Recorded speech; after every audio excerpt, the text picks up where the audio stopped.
저는 은퇴 후 도서관에 다니는 삶을 지속하고 있습니다. 도서관에서 책을 읽고 밤엔 라디오를 들으며 하루를 정리하고 많은 시간을 아내와 함께 보내고 이렇게 세월을 보냅니다. 저는 과거 35년 동안 공장에서 기계 부품을 조립하며 살았습니다. 경기도에 있는 중소기업에서 하루 10시간 넘게 서서 일했습니다. 공장이 워낙 시끄러워서 서로 큰 소리를 내야 겨우 대화가 되었습니다. 출근은 아침 7시, 퇴근은 저녁 6시, 특근을 하면 밤 10시까지도 일했습니다. 그렇게 한 달 평균 250시간을 공장에서 보냈습니다. 제 하루 일과는 단순했습니다. 새벽 5시에 기상해 지하철을 1시간 타고 출근했습니다.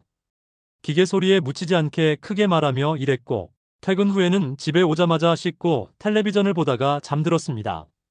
일어나서 다시 출근하고 퇴근하고, 그렇게 반복하며 35년을 살았습니다.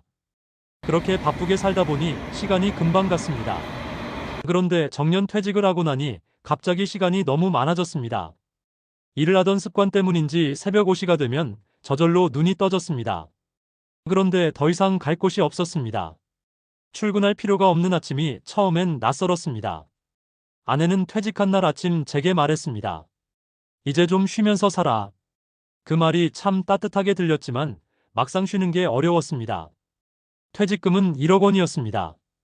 은행 계좌에 찍힌 숫자를 보니 기분이 묘했습니다.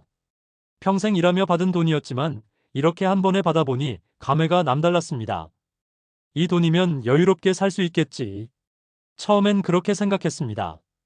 그런데 막상 한 달 생활비를 따져보니 돈이 그렇게 넉넉한 것도 아니었습니다. 저는 국민연금으로 매달 130만 원을 받습니다. 고정적으로 나가는 지출을 계산해 보았습니다. 관리비 18만 원, 공과금 12만 원, 식비 40만 원, 통신비 5만 원. 여기에 만성 피부 질환 치료비가 매달 10만 원씩 듭니다.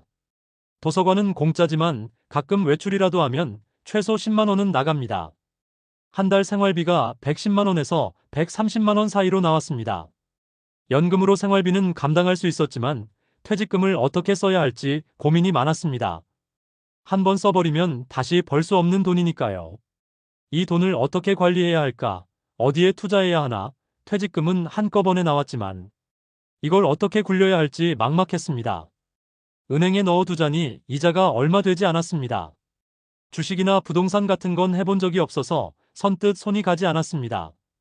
결국 고민 끝에 1억 원 중 일부는 전기예금으로 묶어두고 일부는 비상금으로 남겨두었습니다. 이제는 벌어들이는 돈보다 나가는 돈이 더 중요한 시기가 됐구나. 그 사실을 실감하는데 시간이 걸렸습니다.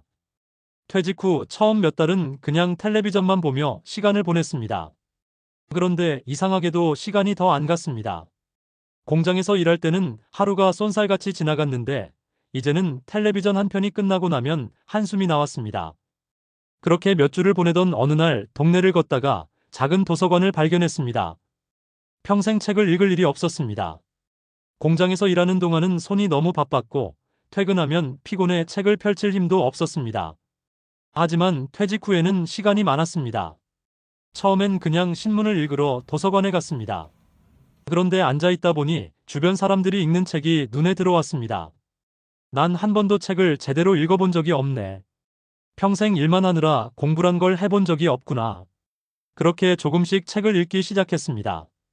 처음엔 가벼운 에세이를 읽었습니다. 글씨가 많지 않고 짧은 글들이 모여 있어서 부담이 없었습니다. 그러다 익숙해지니 역사책도 읽어보고 철학책도 읽어보게 되었습니다. 하루 3시간에서 4시간 정도 도서관에서 책을 읽고 나오면 이상하게도 기분이 좋았습니다. 마치 하루를 알차게 보낸 것 같은 기분이 들었습니다. 도서관에서 자주 마주치는 70대 할아버지가 있었습니다. 어느 날 자연스럽게 이야기를 나누게 되었습니다. 퇴직하고 뭐 하세요? 책 읽고 가끔 기차 타고 지방 여행도 갑니다.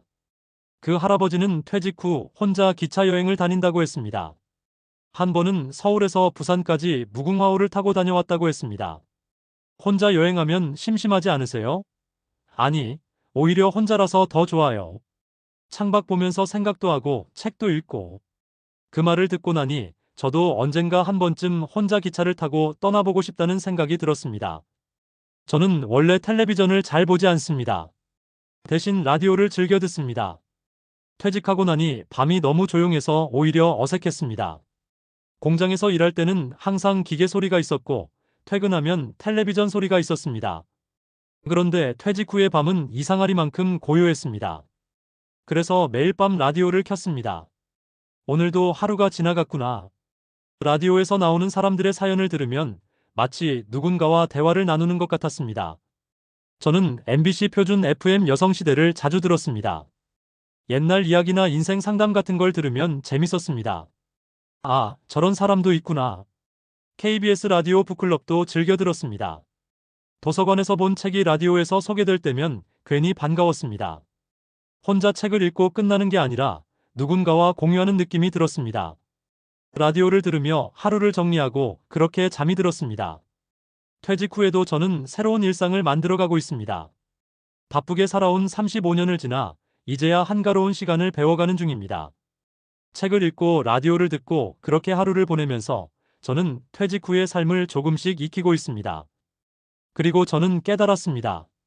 젊었을 때처럼 바쁘게 살진 않지만 그래도 저는 여전히 살아가고 있다는 것을요. 저는 35년을 공장에서 일했습니다. 공장의 기계 소리는 엄청났습니다. 처음 입사했을 때는 귀가 멍멍해졌고 퇴근 후에도 귓속에서 웅웅거리는 소리가 들렸습니다. 하지만 몇 년이 지나자 익숙해졌습니다. 오히려 한 곳에 있으면 불안할 정도였습니다. 그렇게 오랜 시간 기계 소리를 들으며 살아왔는데 퇴직 후 집에서 생활하다 보니 이상한 점을 발견했습니다. 텔레비전을 볼 때 볼륨이 자꾸 커졌습니다. 아내가 부르는 소리를 몇 번씩 놓쳤습니다. 도서관에서 사람들이 작은 목소리로 말하면 잘 안 들렸습니다. 처음에는 나이가 들어서 그런가 보다 했습니다. 하지만 점점 더 심해졌습니다. 어느 날 아내가 말했습니다. 여보, 나한테 자꾸 뭐라고 하고 되묻잖아. 응? 봐, 또 그래. 그제야 깨달았습니다. 뭔가 이상하다는 걸. 그 길로 병원에 갔습니다. 청력 검사를 했고 의사는 깊은 한숨을 쉬었습니다. 귀가 많이 안 좋습니다. 네, 난청이 꽤 진행됐어요. 고주파 소리를 듣는 능력이 많이 떨어져 있습니다. 저는 순간 멍해졌습니다.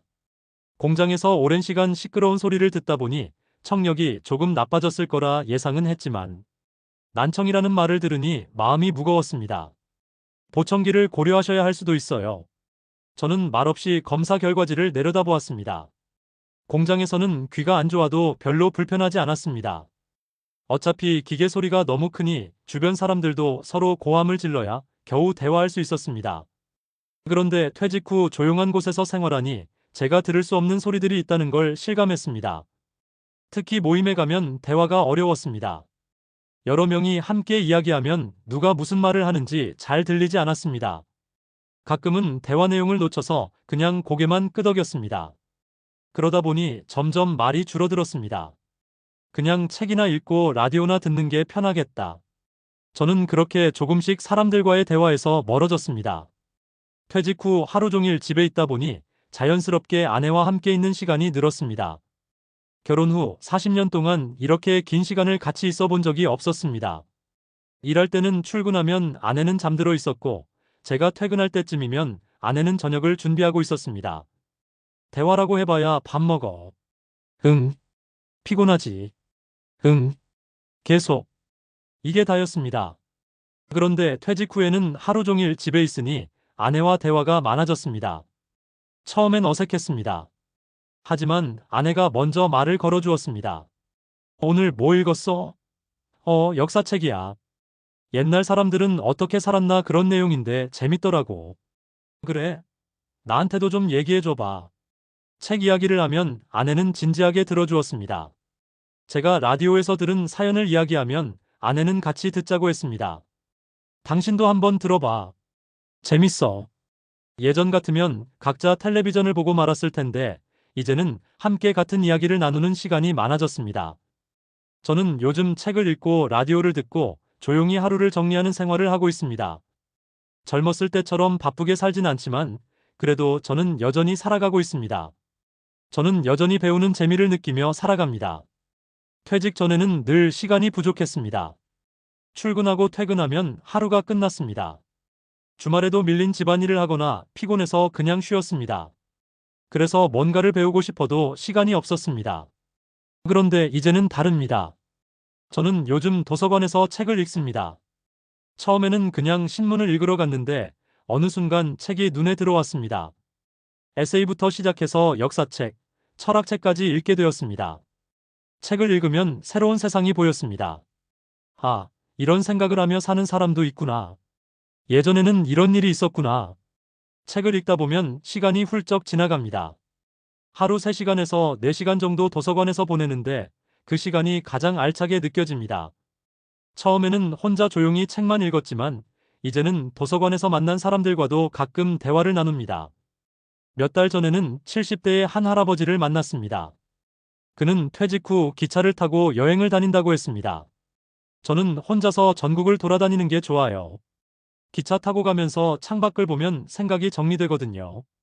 그 말을 듣고 부러웠습니다. 저도 한 번쯤 그렇게 떠나보고 싶었습니다. 하지만 아직 혼자 여행을 가는 건 낯설었습니다. 그래서 일단 작은 목표를 세웠습니다. 도서관에서 읽은 책을 정리하는 노트를 만들었습니다. 제가 읽은 책을 기록하고 짧게 감상을 적었습니다. 내가 평생 일만 했지만 그래도 지금부터라도 새로운 걸 배울 수 있겠지. 그리고 저는 밤마다 라디오를 들으며 하루를 정리합니다. 라디오에서 나오는 책 소개 프로그램을 듣고 있으면 도서관에서 읽은 책들이 다시 떠오릅니다. 마치 복습하는 기분이 듭니다. 퇴직 후 저는 생각보다 많은 것을 배우고 있습니다.